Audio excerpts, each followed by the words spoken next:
Hi అండి, ఈరోజు మన ఛానల్లో పులక చేసి చూపిస్తానండి. చేసే విధానం చూద్దామండి. కాస్త సాల్ట్,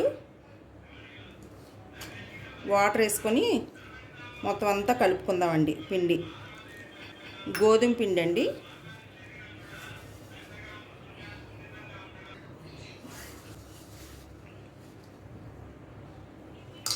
చూసారు కదండి, మొత్తం అంతా కలుపుకున్నాక ముద్ద అయితే ఇలా రావాలండి.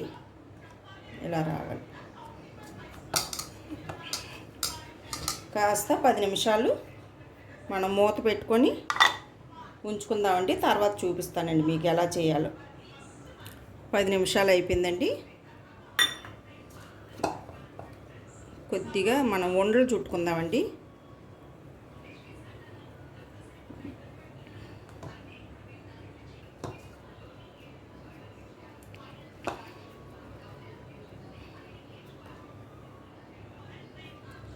ఈ ముద్దంతా ఉండలు చుట్టుకున్నానండి. పిండి పట్టించాలండి. ముద్దకి గోధుమ పిండి పట్టించాక పులకాలకి మనం చేసుకుందామండి.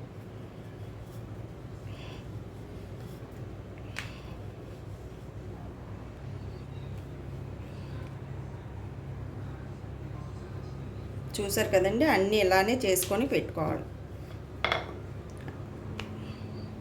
చూసారు కదండి, అన్నీ ఇలాగే ఒత్తుకోవాలండి. పులకాకి మనం ఇప్పుడు స్టవ్ వెలిగించుకొని రేకు పెట్టుకుందామండి.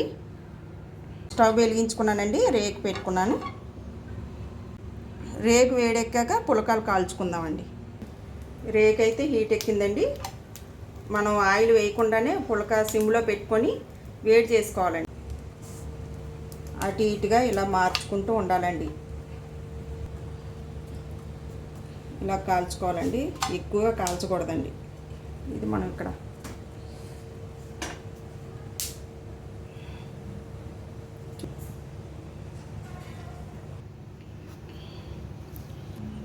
చూసారు కదండి, ఇలా పొంగాలండి.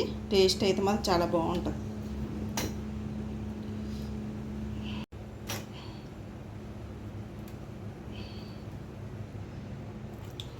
అన్నీ కూడా ఇలాగే చేసుకోవాలండి పులకాలు. చూసారు కదండి, పులకాలు అయిపోయండి. అన్నీ కాల్చుకోవడం కూడా అయిపోయింది. టేస్ట్ అయితే మాత్రం చాలా బాగుంటుందండి. పన్నీర్ కర్రీ, జీడిపప్పు అండి. మీకు ఆల్రెడీ వీడియో చేసి పెట్టానండి. మీకు కనుక ఈ వీడియో నచ్చినట్టయితే లైక్ చేసి సబ్స్క్రైబ్ చేయండి. థ్యాంక్ యూ అండి.